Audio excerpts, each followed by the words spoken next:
Buenas noches, estimados televidentes. En el programa de hoy vamos a ver, relacionado a la geopolítica mundial, realmente el tema que de una u otra manera está cubriendo toda esta conglomerado de relaciones de una punta a otra del mundo. En este caso nos referimos a la Asamblea General de Naciones Unidas, que se está celebrando en su sede en la ciudad de Nueva York, y donde diferentes líderes políticos se conoce, toman la palabra, dan sus discursos, ponen sus puntos de vista, analizan diferentes situaciones. Al respecto, creemos que el discurso del presidente estadounidense Donald Trump, de una u otra manera, ha tenido una relevancia extrema, una relevancia que lleva a los diferentes puntos del planeta en la política exterior de el que sigue siendo o la que sigue siendo la potencia más poderosa de la Tierra, en este caso Estados Unidos. Empecemos primeramente por esa frase lanzada por el presidente Trump, una frase que consideramos muy importante cuando señaló que Estados Unidos defendían no el globalismo o no eran defensores del globalismo, sino que defendían el patriotismo, o sea que eran grandes patriotas. Al respecto, yo personalmente considero que el presidente Trump se refiere de una u otra manera, cuando habla de globalismo, a eso que en la política exterior estadounidense se ha llamado la política de los internacionalistas, o sea, de los que consideran de una forma bien específica que Estados Unidos tiene el papel más predominante en la política exterior global. Y por otro lado, Trump ha hablado de patriotismo realmente refiriéndose a la otra banda de la política exterior estadounidense, más relacionada a lo que se ha llamado en teoría las políticas aislacionistas. Políticas que desde el año 1945 habían realmente echadas a un lado por la política exterior estadounidense, cuando Estados Unidos, después de la Segunda Guerra Mundial, después de 1945, emergió como la potencia más poderosa de la Tierra hasta nuestros días. En estos mismos momentos, en nuestros días, cuando de una u otra manera se le disputa a los Estados Unidos esta primacía internacional, primacía que es disputada por esa gran alianza entre el poderío militar de la Rusia, la República Federativa Rusa, o Rusia, como se conoce, y en su alianza con el poderío de la República Popular China. O sea, Trump, desde nuestro punto de vista, ha reconocido que Estados Unidos empieza a aplicar una política cada vez más aislacionista, alejándose de las políticas internacionalistas que desde 1945 habían predominado en la política exterior estadounidense. ¿Qué quiere decir esto? Que Estados Unidos, de una u otra manera, ha reconocido o reconoce que ya no es la única superpotencia mundial y que en la arena internacional, tanto en la arena de las relaciones políticas internacionales como en las relaciones económicas internacionales, Estados Unidos ha perdido su predominio absoluto en competencia con otros polos de poder, esos polos de poder que consideran que el multilateralismo es lo que está predominando en la geopolítica internacional, situación o política que es defendida, repito, por esa alianza entre Rusia y China. Vuelvo a recalcar, Estados Unidos, en boca de Trump, al plantear que no eran globalistas, sino que eran patriotas, de una u otra manera reconoce que Estados Unidos ha dejado de ser esa superpotencia que emergió después de la caída de la Unión Soviética y el muro de Berlín, y que planteó la llamada paz americana, y que realmente ha durado pocos años, y Estados Unidos reconoce que en este momento ya no, o su política no puede dar los dictados finales en las relaciones internacionales. Esto a la vez trae consecuencias, desde nuestro punto de vista, especialmente para América Latina. Ya América Latina, hemisferio occidental, economías muy vinculadas a la economía estadounidense, cuando Estados Unidos plantea esto, ese aislacionismo, digamos, es un aislacionismo, lógicamente, en un nuevo contexto histórico, y en este nuevo contexto histórico Estados Unidos, de una u otra manera, está viendo ese aislacionismo como, digamos, de la manera en que puede englobar las economías y las políticas de América Latina o subordinarlas a las posiciones políticas de los Estados Unidos. Por esto es que, desde nuestro punto de vista, cuando en este discurso Trump ha señalado o ha vuelto a señalar que Estados Unidos se opone a 3 países específicamente en América Latina, países que confrontan directamente la política exterior estadounidense. En este caso tenemos a Venezuela, Nicaragua y Cuba. Ha señalado que al respecto que va a mantener las políticas de presión económica sobre estas 3 economías, especialmente sobre la economía venezolana, evidentemente una economía mucho más grande, muchos más millones de habitantes, una economía petrolera, de producción de oro, de producción de coltán, o sea, materiales que de una u otra manera son estratégicos y que Estados Unidos ha planteado abiertamente, sin ningún tapujo, que las grandes corporaciones estadounidenses deben tener acceso a esos minerales, a esos recursos económicos, a la vez enfrentados a Rusia. O sea, Estados Unidos ha planteado una política prácticamente monroísta. Cuando hablamos de monroísta estábamos hablando de la doctrina Monroe, que hablaba de América para los americanos, en este caso realmente América para los americanos, pero para los estadounidenses. Recordemos que Estados Unidos, cuando hablan que ellos son americanos, se consideran los únicos americanos y los demás son latinoamericanos. O sea, es bien claro, cuando plantea esto, está dejando fuera a Rusia, está dejando fuera a China. Rusia, sobre todo, que tiene relaciones muy estrechas con Venezuela, e incluso relaciones de tipo militar. Y Estados Unidos, de una u otra manera, tiene esa, digamos, esa piedra en el zapato,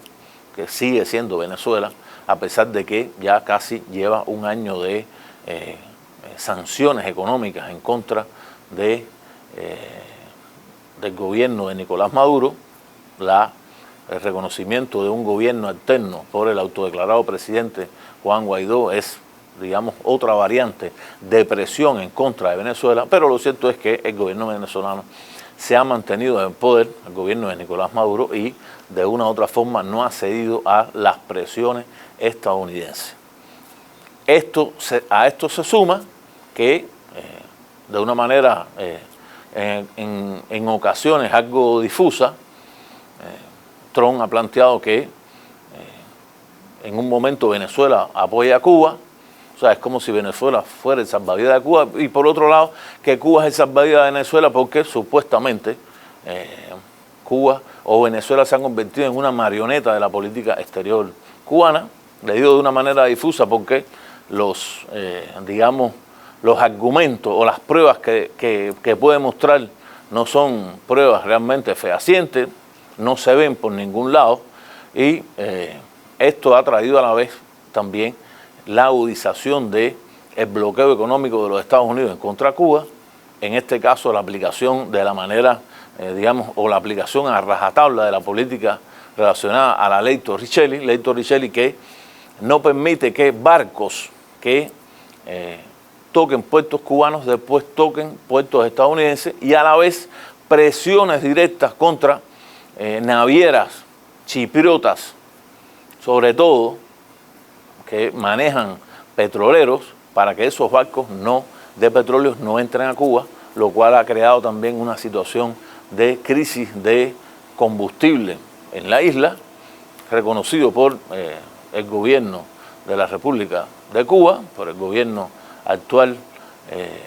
planteando que incluso hay 34 barcos que desviaron su ruta ante presiones de los Estados Unidos, aunque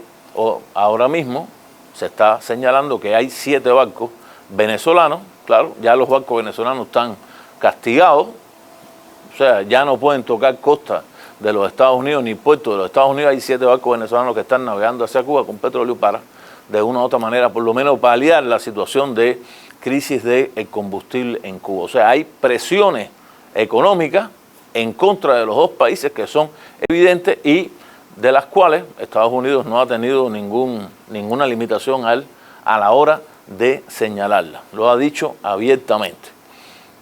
Los dos países tienen que ceder a las presiones de Estados Unidos y en este caso el presidente Trump, la administración Trump está empleando lo que más sabe hacer el presidente Trump. Hemos hablado en otras ocasiones que estamos hablando realmente de un hombre de negocio, no un político, y para un hombre de negocio vinculado a las finanzas y a la economía de cualquier país, lo que siempre va a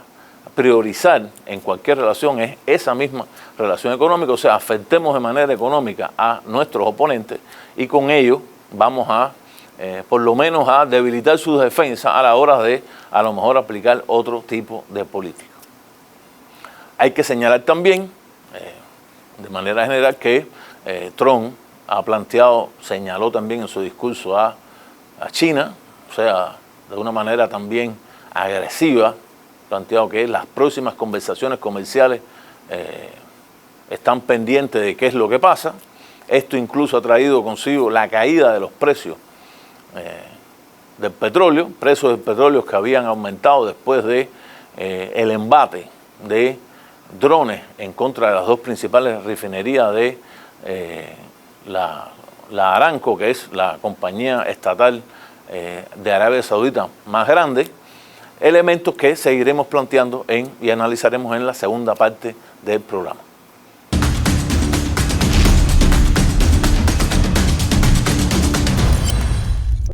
Continuando con la parte del programa anterior, nos hemos quedado en lo que había ocurrido en Arabia Saudita, o sea, por informaciones internacionales se conoce que alrededor de 10 drones cargados de elementos explosivos hicieron impacto en dos de las principales refinerías de la compañía Aramco, y con eso bajó el petróleo, prácticamente la producción de petróleo de Arabia Saudita en un 50%. Estados Unidos movilizó incluso sus reservas, y aunque subieron los precios de el Brent del norte, realmente los precios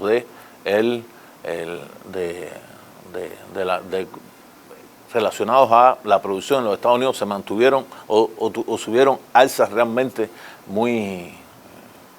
diminutas comparadas con lo que habían tenido las alzas de los precios del petróleo en Europa, y más o menos eso se palió. Lo cierto es que en el discurso que dio Trump fue un discurso realmente, yo diría, agresivo en contra de la República Islámica de Irán, que también respondió a ese discurso en boca de su presidente, Hassan Rouhani, planteando que Irán no tiene nada que ver con esa agresión a las dos refinerías de Arabia Saudita, y destacamos también que los rebeldes Houthi son yemeníes chiitas, o sea, de la minoría chiita en Yemen, aunque en unas proporciones realmente como una minoría bien grande, pero desde el punto de vista del Islam, opuesto a incluso la mayoría sunita que en el caso de Arabia Saudita también tienen el poder, o sea, son sunitas. Desde el punto de vista religioso podríamos hablar de sunitas contra chiitas, aunque esto se va más por encima de una relación o de un choque puramente religioso, porque conocemos que desde el punto de vista regional hay un gran enfrentamiento entre Arabia Saudita como una potencia regional aliada a los Estados Unidos con Irán, otra potencia regional aliada o por lo menos con relaciones muy estrechas tanto con Rusia como con China. Lo cierto es que Estados Unidos, a través del propio presidente Trump o su secretario de Estado, Mike Pompeo, y los voceros de la dinastía Saud en Arabia Saudita han señalado o señalan a Irán como los que lanzaron los drones, diciendo realmente o planteando que no fueron los Houthis, que los Houthis no tienen capacidad militar para hacer eso. Esto realmente, aunque incluso Francia e Inglaterra se han sumado y han dicho que sí, que supuestamente, porque realmente las pruebas todavía no están totalmente confirmadas, que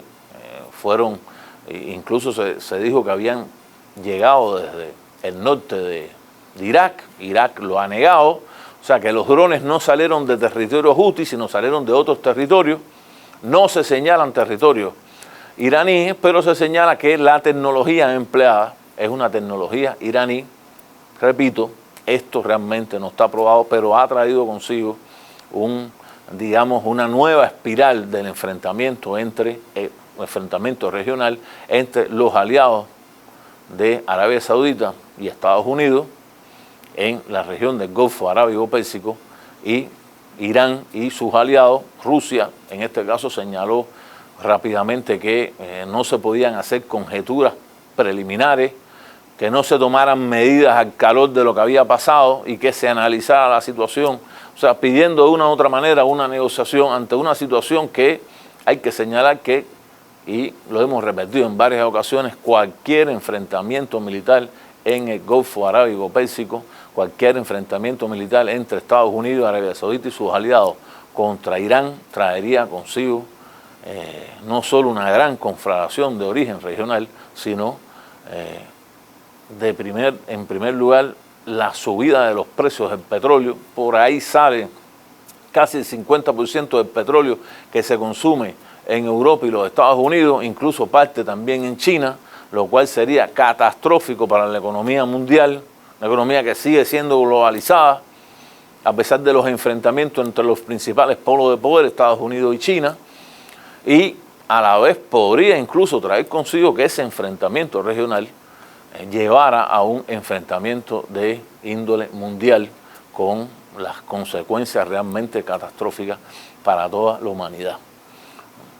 Lo cierto es que Trump ha planteado esto, lo ha señalado. Hassan Rouhani ayer, yo diría de una manera más pausada, negó totalmente esto, y siempre va a quedar la duda tecnológicamente quién puede hacerlo, quién no puede hacerlo, pero lo cierto es que no es Irán el único que cuenta con la tecnología de los drones. La tecnología de los drones es una tecnología prácticamente hoy en el mundo militar que se ha hecho más internacional. Muchos países son productores de drones, se venden estos drones en el mercado internacional, tanto legal como ilegalmente. Por lo tanto, señalar de una manera rotunda de que los rebeldes houthi no tienen acceso a los drones, realmente sigue siendo algo que hay que realmente demostrar con hechos, porque lo que igual no niega Irán y no pueden negarlo los houthis es que el movimiento yemení anti saudita tiene apoyo de Irán, lógicamente tiene un apoyo en un pensamiento ideológico, son tanto chiitas unos como otros, pero lo cierto es que hay que demostrar qué es lo que pasó, y todavía no hay ninguna prueba que nos diga que los drones salieron de Irán o de Irak puestos por los iraníes, o que los drones de una u otra manera no salieron del territorio de los houthis. Porque si los drones salieron del territorio de los houthis, hayaselo dado el que se lo haya dado, realmente habría que reconocer que ellos fueron los que los lanzaron en contra de las dos grandes refinerías de Arabia Saudita, reconociendo que hay un enfrentamiento directo entre los houthis con Arabia Saudita y sus aliados en el Golfo Pérsico y en las arenas de Yemen. Uno no puede de una u otra manera decir de que vamos a probar qué es lo que pasa, es bueno o malo lo que están haciendo los houthis, porque la población houthi está recibiendo bombardeos en contra de la población civil, que siempre salen de Arabia Saudita. Hay una crisis humanitaria en Yemen, hay prácticamente una situación de genocidio en contra de la población civil y los niños que están muriendo en Yemen, y una situación de este tipo casi siempre trae consigo una respuesta. Y si esa fue la respuesta de los houthis, es una respuesta que habría que señalar que es realmente justificada en un enfrentamiento entre, digamos, una parte de la población de Yemen, la parte de la población de Yemen chiita, en contra de una potencia regional como es Arabia Saudita, que no ha podido controlar la situación militar en ese territorio. Hay que señalar también al respecto. Nos ha llamado la atención de que en el discurso de Trump no ha señalado a Rusia, no ha hablado prácticamente nada en contra de Rusia o de aumentar las sanciones, casi que ha quedado así, en un momento en que en Estados Unidos o el presidente Trump está recibiendo por parte del Congreso estadounidense, por la Cámara de Representantes, mayoritariamente demócrata, las acusaciones en su contra de un proceso de impeachment, o sea, un proceso de impugnación de su presidencia, motivados por llamadas que hizo el presidente Trump a el presidente de Ucrania, Zelensky, donde prácticamente incluso se ve en los documentos que han sido desclasificados, donde le pide a Zelensky que actúe de manera judicial en contra del hijo de Joe Biden, que posiblemente sea el candidato demócrata que vaya en contra del presidente Trump en las elecciones, en las próximas elecciones, lo cual es una violación a la Constitución de Estados Unidos. Y ¿de dónde salió esta información? Según lo que leemos en los diferentes medios de información, da la impresión o parece que un oficial de inteligencia dentro del sistema estadounidense mandó una carta por las vías oficiales, incluso señalando que esas conversaciones que estaba teniendo Trump con Zelensky eran ilegales, eran conversaciones que no se podían tener, que estaban incluso por encima de su poder presidencial, por el poder de la parte ejecutiva del gobierno de Estados Unidos, y pasó por los canales llegando, o sea, no estamos viendo algo que es ilegal, podría ser ilegal lo que, cómo llegó esa información a la prensa. La prensa siempre tiene el derecho, y los medios de comunicación tienen el derecho a defender su fuente. Es incluso posible que ese oficial de inteligencia que hizo el señalamiento de lo que estaba pasando no haya sido el que haya filtrado la información. Incluso la filtración de la información haya venido de otro círculo, incluso del círculo más cerrado del presidente Trump, con lo cual el presidente Trump en este momento, en que a la vez se está celebrando la Asamblea General de Naciones Unidas, en la que él mismo ha participado, está prácticamente en una situación desventajosa con relación a los demócratas. Puede incluso no llevarse este impeachment finalmente a la práctica, porque el Partido Republicano tiene la mayoría en el Senado y tendría que ser no solo una mayoría calificada dentro de la Cámara de Representantes, sino también en el Senado que aprobara esto para separar de su cargo a Trump, pero hay una influencia o hay una situación que incluso puede, yo diría, tener una repercusión en las próximas elecciones estadounidenses y posiblemente sean en contra de la reelección del presidente Trump. Hasta aquí nuestro programa de esta noche. Buenas noches y muchas gracias.